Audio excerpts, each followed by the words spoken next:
दोस्तों, अपने भारी भरकम और वजनी शरीर के कारण सूमो पहलवान दुनिया भर में मशहूर हैं। आपने टीवी पर जापान के सूमो पहलवान को तो देखा ही होगा, जिनकी फाइट देखकर रोमांच से ज्यादा हंसी अक्सर लोगों को आ जाती है। और आई भी क्यों ना, इनका भारी भरकम शरीर देखकर हैरत जो हो जाती है। और दोस्तों, आपने जब भी कभी सूमो पहलवान को देखा होगा तो ये जरूर सोचा होगा कि असल जिंदगी में अगर आपका सामना किसी सूमो पहलवान से हुआ तो उसके वजन के नीचे दबकर आप पापड़ भी बन सकते हैं। दोस्तों, सूमो पहलवान दिखने में बहुत ही थुलथुले होते हैं और ऊपर से लेकर नीचे तक उनके चर्बी लटक रही होती है और ये कपड़े के नाम पर सिर्फ लंगोट पहनते हैं। दोस्तों, देखने में शायद आपको लगता हो कि बस खा पीकर सूमो पहलवान बना जा सकता है, तो आज हम आपको बता दें कि सूमो पहलवान बनना कोई आसान काम नहीं है और अपने शरीर को एक जैसा मेंटेन रखना भी बहुत ही टेढ़ा काम है। लेकिन क्या आप जानते हैं कि सूमो पहलवान बनते कैसे हैं और वो खाते क्या है, वो लड़ते कैसे हैं? नहीं जानते तो हम बताएंगे ना आपको सूमो पहलवान से जुड़ी हुई कुछ रोचक बातें।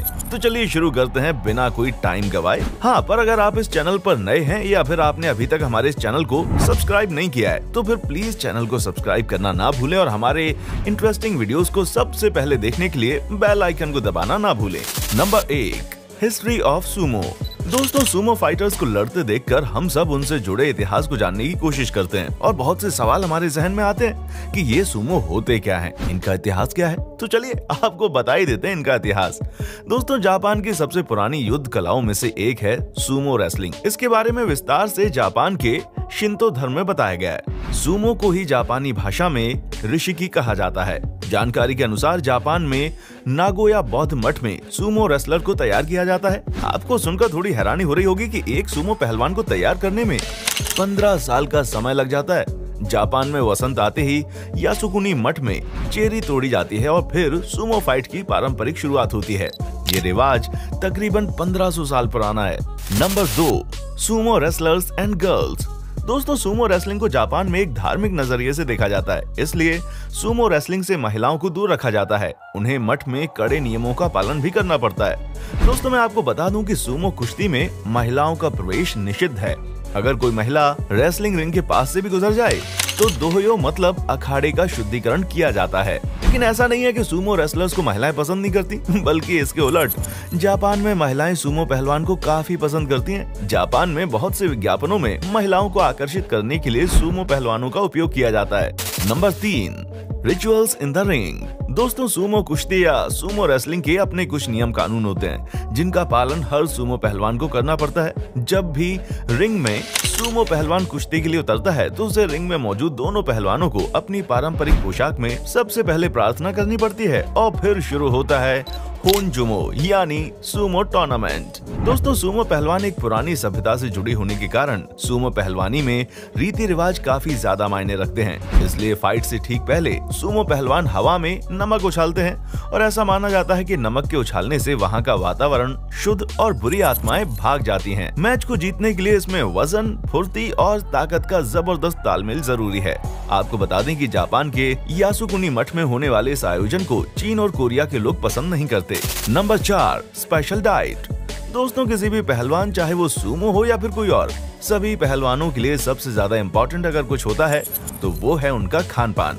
दोस्तों, सूमो पहलवान किसी भी नॉर्मल पर्सन की तुलना में 8 से 10 गुना ज्यादा कैलोरी वाला खाना खाते हैं। यहाँ तक कि कई प्रोफेशनल रेसलर्स रोजाना 10,000 कैलोरी से ज्यादा तक लेते हैं ताकि रिंग में वे अपने अपोनेंट से पीछे ना रह जाएं।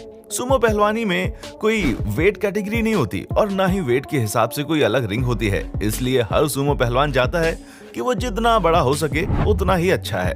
दोस्तों, अब हम आपको सूमो पहलवान क्या खाते हैं वो बताते हैं। सभी सूमो फाइटर्स अपना खाना खुद बनाते हैं। सभी सूमो रेसलर स्टू खाते हैं, यानी बहुत सारी सब्जियों वाला सूप। इसमें कई तरह का मीट भी डाला जाता है। दोस्तों, चंको नामक एक स्टू है जिसे कभी कभी चंको नाबे के नाम से भी जाना जाता है। इसमें खूब सारी डीप फ्राई मछलियां, सुअर के पैर की चर्बी और चावल होता है। इसके अलावा पहलवान हरी सब्जियों का सूप भी लेते हैं। चंको नाम का ये स्टू इन सूमो रेसलर्स की पूरे जीवन को एक तरह से परिभाषित करता है, क्योंकि सूमो पहलवान जीवन भर रोज चंको ही खाते हैं। दोस्तों, चंको उनके खेल का प्रतीक भी है। सूमो रेसलर्स ब्रेकफास्ट नहीं करते। ये सुबह जल्दी उठकर खाली पेट लगभग 5 घंटे तक कुश्ती की प्रैक्टिस और एक्सरसाइज करते हैं। ब्रेकफास्ट स्किप करने के पीछे कारण ये है कि इससे उन्हें लंच तक काफी ज्यादा भूख लग जाती है और वो ज्यादा खा पाते हैं।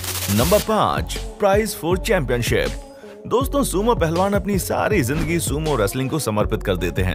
बदले में इन्हें सिर्फ लोगों का प्यार ही नहीं मिलता, बल्कि उसके साथ इन्हें कई तरह के प्रतिष्ठित पुरस्कारों से भी नवाजा जाता है। इन्हें जापान की अलग अलग संस्थाओं के द्वारा सम्मानित किया जाता है तथा 2 मिलियन से ही ज्यादा की रकम भी प्रदान की जाती है। और दोस्तों सूमो पहलवानों को सिर्फ जापान से ही पुरस्कार नहीं मिलते, बल्कि कई इंटरनेशनल बॉडीज भी इन्हें सम्मानित करती हैं। अभी हाल ही में यूनाइटेड स्टेट ऑफ अमेरिका के प्रेसिडेंट डोनाल्ड ट्रंप ने भी अपनी जापान यात्रा के दौरान सूमो पहलवानों को कई डॉलर्स के इनाम दिए थे।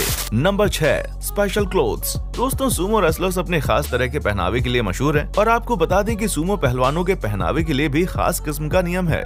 इसके तहत कोई भी सूमो पहलवान जब भी आम लोगों के बीच जाते हैं तो इन्हें अपनी रैंकिंग के हिसाब से जापानी ट्रेडिशनल कपड़े पहनने पड़ते हैं। ऐसा इसलिए किया जाता है ताकि इनकी पहचान आसानी से की जा सके। सूमो पहलवानों को अखाड़े के अंदर भी इनको इनकी रैंकिंग के हिसाब से कपड़े पहनने दिए जाते हैं। दोस्तों सूमो अखाड़े में सीनियर सूमो रेसलर और जूनियर सूमो रेसलर को डिफरेंट कैटेगरीज में रखा जाता है। इसी के हिसाब से इनको डिफरेंट कामों की जिम्मेदारी भी दी जाती है। बताते चलें कि जहां इनको रखा जाता है वहां के सारे काम जैसे कि साफ सफाई, भोजन बनाना आदि ये लोग आपस में मिलजुल कर करते हैं। इससे इन लोगों में आपसी प्रेम भी बढ़ता है और ये खुद को ज्यादा तरोताजा रख पाते हैं। सीनियर जूनियर मिलकर काम करते हैं, इससे जूनियर्स के मन में हीन भावना का संचार भी नहीं होता। फलस्वरूप अखाड़े का माहौल हमेशा स्वस्थ रहता है। Number 7, heaviest Sumo wrestler. दोस्तों क्या आप जानते हैं कि वर्ल्ड के सबसे हेवीएस्ट सूमो रेसलर कौन है और उनका वजन क्या है? नहीं पता? चलिए हम बता देते हैं आपको। 8 मई 1984 में जापान के सेटामा शहर में जन्मे शिकोना यामामोटोयामा रिटियोआ, जिन्हें दुनिया यामा के नाम से जानती है।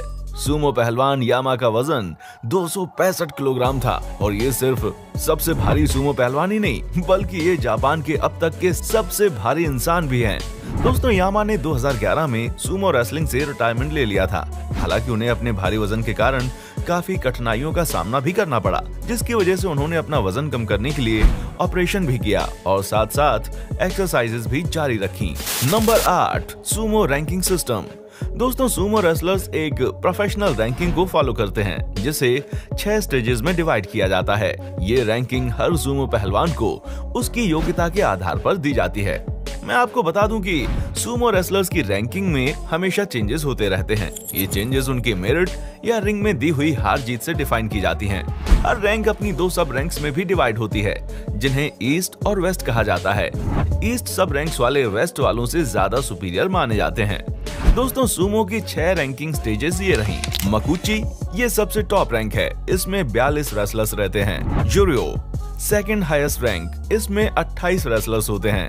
मकुशिता थर्ड रैंक, इसमें 120 रेसलर होते हैं। सेंटैन में 4th रैंक, इसमें 200 रेसलर्स होते हैं। Johnny Dan 5th rank, 250 wrestler होते हैं इसमें। जोनोगुची ये होती है लास्ट रैंक, जिसमें 80 से 90 रेसलर्स होते हैं। Number 9, hair style. दोस्तों सूमो पहलवान एक स्पेशल टाइप के हेयर स्टाइल कैरी करते हैं, जिसे जापानी भाषा में दिकोन में कहते हैं। ये एक तरह की विशेष जापानी ट्रेडिशनल हेयर कट होती है, जो दिखने में एक समुराई हेलमेट की तरह होती है। सूमो पहलवान की ये हेयर स्टाइल भी बड़े ही प्रशिक्षित लोगों द्वारा तैयार की जाती है। इसमें सूमो पहलवान के बालों को लंबा और मजबूत बनाया जाता है। फिर इन लंबे बालों को तेल की मालिश करके इनमें वैक्स लगाकर एक मुकुट की तरह पुरानी कंघियों को यूज करके बांध दिया जाता है। दोस्तों कई लोगों का मानना है कि इस तरह की हेयर स्टाइल से सूमो पहलवान की रिंग में गिरने पर उन्हें सिर में चोट नहीं आती और इनकी ये हेयर स्टाइल उनको गिरने पर एक तकिए की तरह काम करती है। हालांकि ये बात किस हद तक सच है ये शायद उन पहलवानों को ही पता होगा। Number 10, driving ban. दोस्तों जापान में सूमो पहलवानों को ड्राइविंग नहीं करने दी जाती। ड्राइविंग को सूमो रेसलर्स के लिए बैन किया गया है। अपने भारी भरकम शरीर के कारण इन्हें कार्स या कोई और वाहन नहीं चलाने दिया जाता, ताकि वो किसी भी तरह की दुर्घटना के शिकार ना हो और दूसरे भी उनसे सेफ रहें। और आप ही सोचिए जरा कि वो आखिर बैठेंगे किस कार में, और अगर बैठ भी जाएं तो कार की हालत क्या होगी, ये तो आप समझ ही गए होंगे। शायद उनके लिए ट्रक या फिर कोई बड़ी सी चौड़ी स्पेशल कार बनवानी पड़ती होगी। तो दोस्तों आज के इस वीडियो में बस इतना ही। अगर आपको ये वीडियो अच्छी लगी है तो लाइक और शेयर जरूर करें, और हाँ, वीडियो का कौन सा पार्ट आपको सबसे ज्यादा अच्छा लगा नीचे कमेंट करके हमें जरूर बताएं। देखने के लिए शुक्रिया।